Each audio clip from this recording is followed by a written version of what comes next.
নমস্কার দর্শক বন্ধুরা, রেফ স্পোর্টস বাংলার পর্দায় আপনাদের সকলকে আরো একবার স্বাগত। আমি রাহুল, আর এই মুহূর্তে আরো একটি গুরুত্বপূর্ণ ভিডিও নিয়ে হাজির আপনাদের সকলের সাথে আলোচনা করব বলে। আর সেটি হলো regarding the commercial right of AIFF. আপনারা সকলে হয়তো জানেন ইতিমধ্যেই যে গতকাল রাতে এআইএফএফ কিন্তু তাদের সেই কমার্শিয়াল রাইট মনিটাইজ করবার জন্য সেই টেন্ডার রিলিজ করে দিয়েছে, এবং এবার তারা অপেক্ষায় থাকবে কোন কোম্পানি বিড করবে সেই কমার্শিয়াল রাইটের জন্য। অর্থাৎ এটা একটা গুরুত্বপূর্ণ স্টেপ আসন্ন আইএসএল করবার জন্য। এটা কিন্তু একটা গুরুত্বপূর্ণ স্টেপ, কিন্তু এআইএফএফ একদিন দেরি করে দেয় এই টেন্ডারটা রিলিজ করবার। তার কারণ এআইএফএফ এর কথা ছিল যে 15 অক্টোবরের মধ্যে তারা সেই টেন্ডার রিলিজ করবে, কারণ সুপ্রিম কোর্ট কিন্তু সেই নির্দেশই দিয়েছিল এআইএফএফ কে যে বাই 15 অক্টোবর তারা সেই টেন্ডার রিলিজ করে দেবে। কিন্তু এআইএফএফ সেটা করতে ব্যর্থ হয়, এবং সেটাতে কিন্তু ক্লাবগুলি, আইএসএল ক্লাবগুলি কিন্তু তাদের উদ্বেগ বাড়ে, এবং তারা গতকালই দেখা যায় সকালে তারা জয়েন্ট একটা লেটার পাঠায় এআইএফএফ কে, যেখানে তারা এআইএফএফ কে জানায় যে এআইএফএফ এর কথা মতোই কিন্তু তারা এআইএফএফ এর ভরসা রেখেই তারা আসন্ন সুপার কাপে পার্টিসিপেট করতে রাজি হয়, এবং তারা সেই মতো তাদের প্রিসিজনও শুরু করে দেয়। কিন্তু এরকম এআইএফএফ যদি তারা সেই দেরি করে, তাদের কথা মতো যদি কাজ না করে, তাহলে কিন্তু সেখানে ব্রিচ অফ ট্রাস্ট হচ্ছে। এবং সেই চিঠি পাওয়ার সঙ্গে সঙ্গেই তৎক্ষণাৎ দেখা যায় এআইএফএফ তড়িঘড়ি করে রাতের মধ্যে তারা সেই টেন্ডার কিন্তু রিলিজ করে দেয়। একটা ডকুমেন্ট রিলিজ করেছে এআইএফএফ, যেটা প্রায় 62টা পেজের, এবং পুরোটার মধ্যে কিন্তু যেই কোম্পানি বিড করতে চাইবে তাদের কি কি এলিজিবিলিটি ক্রাইটেরিয়া হওয়া দরকার, এবং তাদের কি কি দায়বদ্ধতা থাকবে লিগ রান করবার জন্য, সেই সমস্ত কিছু কিন্তু মেনশন করা রয়েছে। বেশ কিছু গুরুত্বপূর্ণ পয়েন্ট রয়েছে, সেগুলো নিয়ে মনে হয় আলোচনা করা দরকার। তো ভিডিওটা একেবারে আপনারা শেষ পর্যন্ত দেখুন। প্রথমত যেটা সব থেকে যেগুলি গুরুত্বপূর্ণ পয়েন্ট, সেটি হলো যেই কোম্পানি বিড করবে তাদের কি কি এলিজিবিলিটি হওয়া দরকার। প্রথমে নিয়মগুলো বলে দিই। গতকাল রাতে তারা টেন্ডার রিলিজ করেছে।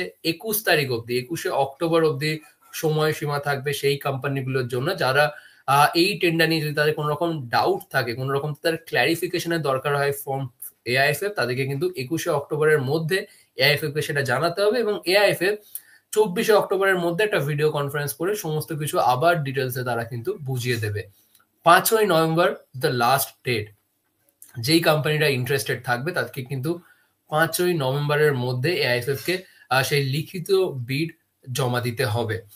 5ই নভেম্বর বিকেল 5টার আগে তাদেরকে সেই লিখিত বিড জমা দিতে হবে। এবার যেই কোম্পানিরা বিড করতে চাইবে এআইএফএফ এর এই কমার্শিয়াল রাইটের জন্য, তাদের কিন্তু লাস্ট ইয়ার অর্থাৎ 2024 থেকে 2025-এর এই যে ফাইন্যান্সিয়াল ইয়ার, এর মধ্যে তাদেরকে কিন্তু 250 কোটি টাকার নেটওয়ার্থ দেখাতে হবে। যেই কোম্পানি বিড করতে চাইবে for the commercial right of ISL, তাদেরকে লাস্ট যে ফাইন্যান্সিয়াল ইয়ার সেটাতে তাদেরকে 250 কোটি টাকার কিন্তু নেটওয়ার্থ দেখাতে হবে। এবার তাদের যেটা সব থেকে বড় দায়িত্ব হবে সেটি হলো তাদেরকে কিন্তু এআইএফএফ কে প্রত্যেক বছর আইএসএল রান করবার জন্য এআইএফএফ কিন্তু দিতে হবে মিনিমাম অফ 37,50,00,000 টাকা, অথবা তাদের যে টোটাল রেভিনিউটা হবে বছরে তার 5% যদি এই 37,50,00,000 টাকা যদি পেরিয়ে যায়, তার 5% অফ দ্য টোটাল রেভিনিউ, তাহলে সেই অর্থটা কিন্তু তুলে দিতে হবে এআইএফএফ এর হাতে। অর্থাৎ এর আগে এফএসডিএল এর সাথে যে এমআরএ এগ্রিমেন্ট ছিল এআইএফএফ এর, সেটার অ্যাকর্ডিং টু দ্যাট এআইএফএফ কে প্রত্যেক বছর এফএসডিএল 50 কোটি টাকা দিত, বা 20% অফ দ্য টোটাল রেভিনিউ, যদি সেটা যদি বেশি হয় 50 কোটি টাকা, তাহলে কিন্তু সেই টাকাটা এফএসডিএল তুলে দিত এআইএফএফ এর হাতে। কিন্তু এই যে নতুন টেন্ডারে, নতুন কমার্শিয়াল রাইটের এই টেন্ডারে এআইএফএফ মেনশন করেছে মিনিমাম 37,50,00,000 টাকা থেকে শুরু হবে সেই বিড। অর্থাৎ যদি একটা বা দুটো কোম্পানি বা তিনটে কোম্পানি থাকে, তারা যদি সেই বিড করে সেটার সেই ভ্যালুটা যদি বাড়িয়ে দেয়, অর্থাৎ যদি 40 কোটি পেরিয়ে যায়, সেই টাকাটা কিন্তু এআইএফএফ কে দিতে হবে। বাট মিনিমাম যেটা সেট করা হয়েছে সেটি হলো 37,50,00,000। এইদার 37,50,00,000 বা টোটাল যে রেভিনিউটা হবে বছরে সেইটার 5% যদি বেশি হয়, এই 37,50,00,000 টাকার বেশি হয়, তাহলে সেই টাকাটা পাবে এআইএফএফ সেই কমার্শিয়াল পার্টনারের থেকে, অর্থাৎ যেই কোম্পানি বিড করবে আইএসএল রান করবার জন্য। এবার এর বিনিময়ে এআইএফএফ এরও দায়িত্ব থাকবে। এআইএফএফ এর কি দায়িত্ব থাকবে? এআইএফএফ এর দায়িত্ব থাকবে হচ্ছে বছরে, মানে আইএসএল এ 189টা ম্যাচ অর্গানাইজ করার বছরে। এবার সেটা তখনই পসিবল হবে যদি 14টা টিম খেলে। আর খুব সম্ভবত এটা জানা যাচ্ছে, বা যেটা মেনশন করা রয়েছে ডকুমেন্টে, সেটি হলো প্রথম বছর অর্থাৎ এই যে ডিসেম্বর মাসে যে এবারের আইএসএল শুরু হওয়ার কথা, এই যে নতুন কমার্শিয়াল পার্টনার বা বলতে পারেন পুরনো যে কমার্শিয়াল পার্টনার ছিল তারাই যদি এবার ফিরে আসে, তারা যে এই আইএসএলটা হবে, এই নতুন চুক্তি নবীকরণের পর যে প্রথম আইএসএলটা হতে চলেছে, সেটাতে 14টা ক্লাব নিয়ে আইএসএল অর্গানাইজ করবার কথা কিন্তু প্রমিস করেছে এআইএফএফ, এবং 189টা ম্যাচ অর্গানাইজ করবে বলে কিন্তু প্রমিস করেছে এআইএফএফ। যদি ম্যাচ যদি কম হয়, অর্থাৎ 189টার কম যদি ম্যাচেস হয়, তাহলে কিন্তু যেই টাকাটা এআইএফএফ ডিমান্ড করছে, অর্থাৎ মিনিমাম 37,50,00,000 টাকা, সেটা কিন্তু সেই কোম্পানি কিন্তু দেবে না। তখন সেই টাকাটা কিন্তু কমে যাবে, সেটা 30 কোটি অব্দিও কিন্তু নেমে আসতে পারে। অর্থাৎ এআইএফএফ এর ঘাড়ে কিন্তু দায়িত্ব থাকবে 189টা ম্যাচ অর্গানাইজ করার, বা তাদের কিন্তু সেই যে রেভিনিউ, যেটা অর্থাৎ 37,50,00,000, সেটা কিন্তু কমে আসবে। এবার আমি এই যে টোটাল রেভিনিউর কথাটা বলছি, অর্থাৎ 37,50,00,000, এটা কিন্তু এফএসডিএল এআইএফএফ কে দিত এর আগে 4টে ইনস্টলমেন্টে। কিন্তু প্রথম বছরের জন্য এআইএফএফ নিয়ম করেছে, যেই কোম্পানি আসবে তাদেরকে প্রথম বছর এই পুরো টাকাটা কিন্তু 2টো ইনস্টলমেন্টে দিতে হবে এআইএফএফ কে, এবং তারপরের বছর থেকে সেই কোম্পানি এআইএফএফ কে 4টে ইনস্টলমেন্টের মাধ্যমেও কিন্তু এই পুরো টাকাটা পে করতে পারবে। এবার যেটা সব থেকে গুরুত্বপূর্ণ পয়েন্ট, যেটা এতদিন ধরে হয়নি আমাদের দেশের লিগে, সেটা হলো প্রমোশন এবং রেলিগেশন। অর্থাৎ আইএসএল এ হয়নি, আই লিগে তো এর আগে হয়েছে রেলিগেশন প্রমোশন, বাট আইএসএল এ হয়ে আসেনি। ক্লোজড লিগ হতে দেখেছি আমরা, আর লাস্ট 2 বছর আমরা প্রমোশন দেখেছি। কিন্তু এবার এই যে টেন্ডারটা রিলিজ করেছে এআইএফএফ, সেটার মধ্যে কিন্তু মেনশন করা রয়েছে স্ট্রিক্টলি প্রমোশন অ্যান্ড রেলিগেশন, এবং সেখানেও কিছু গুরুত্বপূর্ণ পয়েন্ট রয়েছে।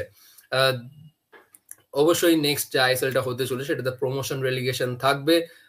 আই লিগে যে চ্যাম্পিয়ন হবে তারা প্রমোশন পাবে, এবং যেই টিম যে টিম একবারে টেবিলের শেষে শেষ করবে, তারা কিন্তু রেলিগেট হয়ে যাবে আই লিগে। কিন্তু তাদের জন্য কিন্তু এআইএফএফ একটা কথা ভেবে রেখেছে, তাদেরকেও কিছু ফ্যাসিলিটি দেওয়ার কথা ভেবে রেখেছে, যেটা হচ্ছে যেই টিম রেলিগেট হয়ে যাবে তাদেরকে কিন্তু ফাইন্যান্সিয়াল অ্যাসিস্ট্যান্স দেওয়া হবে। অর্থাৎ কিন্তু সেটাও ডিপেন্ড করবে সেই ক্লাব ক বছর আইএসএল এর মধ্যে রয়েছে। অর্থাৎ সেই ক্লাব যদি প্রথম বছরই খেলতে এসে প্রথম বছর রেলিগেট হয়ে যায়, অর্থাৎ আমি যদি ইন্টারকাশিকে ধরে নিই এক্সাম্পল হিসেবে, প্রথম বছর তারা আইএসএল খেলছে এবং প্রথম বছরই তারা যদি রেলিগেট হয়ে যায়, তাহলে কিন্তু তারা কোনো রকম ফাইন্যান্সিয়াল অ্যাসিস্ট্যান্স পাচ্ছে না। কিন্তু ধরুন কোনো টিম তাদের সেকেন্ড ইয়ারে গিয়ে ধরুন রেলিগেট হলো, তাহলে কিন্তু তারা 20% পতন, প্রায় টোটাল রেভিনিউ যেটা 20%, সেটা কিন্তু তাদেরকে দেওয়া হবে ফাইন্যান্সিয়াল অ্যাসিস্ট্যান্ট হিসেবে। এবার যেই টিম 3 বছর খেলে যদি কেউ রেলিগেট হয়, তাদেরকে তার থেকে বেশি অর্থের কিন্তু ফাইন্যান্সিয়াল অ্যাসিস্ট্যান্স দেওয়া হবে। অর্থাৎ যেই অনেক ক্লাবেরাই যদি আই লিগে রেলিগেট হয়ে যায়, তাদের একটা চিন্তা ছিল, যেই কারণে এতদিন ধরে আইএসএল এ কিন্তু সেই রেলিগেশনটা শুরু করা হয়নি। তার কারণ আইএসএল এর যে গ্ল্যামার, তার তুলনায় আই লিগের গ্ল্যামার অনেক কম।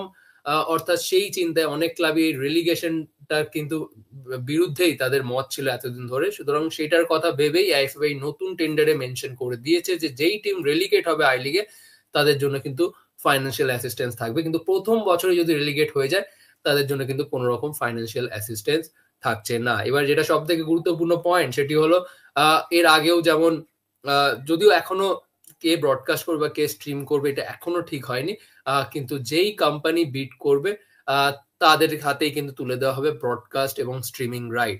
ব্রডকাস্ট, স্ট্রিমিং এবং আরো অনেক কিছু রাইট রয়েছে, মিডিয়া রাইট, এই সমস্ত রাইটস কিন্তু সেই কোম্পানির হাতেই তুলে দেওয়া হচ্ছে। এবার আমরা তো যেই কোম্পানি বিড করবে তাদের দিকটা দেখলাম। এবার এই নতুন ভাবে যে লিগ হবে, সেটাতে ক্লাব গুলোর কি কি রিকোয়ারমেন্ট থাকবে সেটাও একবার দেখে নেব। এতদিন ধরে আইএসএল এর জন্য একটা ফ্র্যাঞ্চাইজি ফি পে করতে হতো ক্লাবগুলিকে, সেটা কিন্তু এবার করতে হবে না। কিন্তু যেটা যেটা পড়ে যেটা জানা যাচ্ছে, সেই ডকুমেন্টে যে মেনশন করা রয়েছে, এবার থেকে ক্লাবদেরকে কিন্তু কিছু পার্সেন্টেজ কিন্তু দিতে হবে লিগকে। সেটি হলো ফ্র্যাঞ্চাইজি পের জায়গায় এবার যেটা পে করতে হবে, ধরুন যারা এক্সিস্টিং ক্লাব, যেমন মোহনবাগান, ইস্ট বেঙ্গল, এদেরকে every year 10% of the total revenue কিন্তু দিতে হবে সেই কমার্শিয়াল পার্টনারকে। উল্টো দিকে যারা নতুন ক্লাব, ধরুন ইন্টারকাশি এবার প্রমোশন পাচ্ছে, তো প্রথম বছর তাদেরকে সেই অর্থটা 10% নয়, বরং 20% অফ দ্য টোটাল রেভিনিউ কিন্তু দিতে হবে, অর্থাৎ কমার্শিয়াল পার্টনারকে, যেটা এতদিন ফ্র্যাঞ্চাইজি ফি ছিল সেটা কিন্তু এবার থাকছে না, তাদেরকে 10% অফ দ্য রেভিনিউ এবং 20% of the new team revenue কিন্তু দিতে হচ্ছে কমার্শিয়াল পার্টনারকে। এবং আরো একটা রিকোয়ারমেন্ট আছে কিন্তু ক্লাবগুলিকে, সেটা স্ট্রিক্টলি মেনশন করে দেওয়া হয়েছে, প্রত্যেকটা ক্লাবকে তাদের বছরে যে রেভিনিউ, সেটা রেভিনিউর 2.5% সেটা ইনভেস্ট করতে হবে গ্রাস রুটে।